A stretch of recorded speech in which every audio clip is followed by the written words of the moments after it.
Chapter 1 से नव जागरण काव्य से लिया गया ये क्वेश्चन बहुत ही ज़्यादा इम्पोर्टेंट रहते हैं आपके एग्जाम के लिए। तो चलिए हम लोग पहले क्वेश्चन 1 को स्टार्ट करते हैं। क्वेश्चन 1 हमारा है कि भारतेंदु की कविता में भक्ति और श्रृंगार की पुरानी रुचि भी पाई जाती है तथा आधुनिक नवजागरण की चेतना भी। इस कथन की विवेचना कीजिए।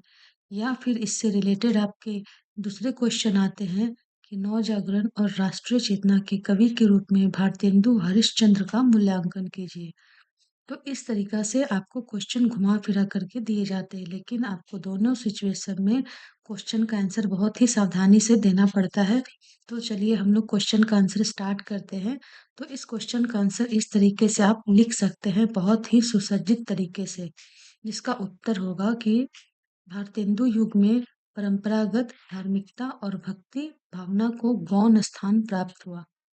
फिर भी इस काल के भक्ति काव्य को 3 वर्गों में विभाजित किया जा सकता है: निर्गुण भक्ति, वैष्णव भक्ति और स्वदेशानुसार समन्वित ईश्वर भक्ति।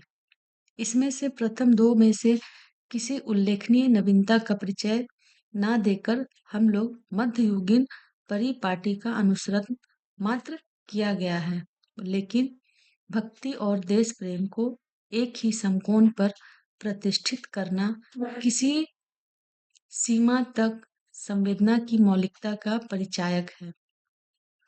राम काव्य की तुलना में कृष्ण भक्ति काव्य की रचना इस युग में अधिक परिमाण में हुई। इस दिशा में सबसे अधिक योगदान भारतेंदु हरिश्चंद्र का ही है। मेरे तो साधन एक ही हैं, जग नंद लाला वृषभानु दुलारी के गायक भारतेंदु राधा कृष्णन के अनन्य भक्त थे।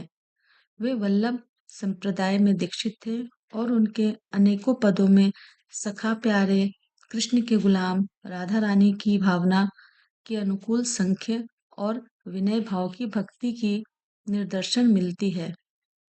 वात्सल्य भक्ति के कुछ पद भी उन्होंने लिखे हैं, लेकिन मध्ययुगीन कृष्ण भक्ति काव्य की तन्मयता और सरसता से अनुप्रमाणित मार्थे भक्ति उनका मुख्य क्षेत्र है।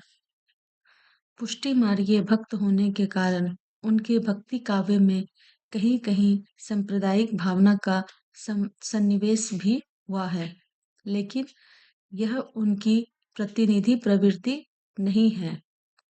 अन्य धर्मों के प्रति उनका दृष्टिकोण उदारता युक्त था, इसलिए अपनो अपनो मत ले ले सब झगड़त ज्यों भटिहारे कहकर उन्होंने धार्मिक मत भेदियों की तीव्र भत्सना की है। इस झोंक में उन्होंने अपनी भक्ति भावना को उर्दू पद शैली में भी व्यक्त किया है।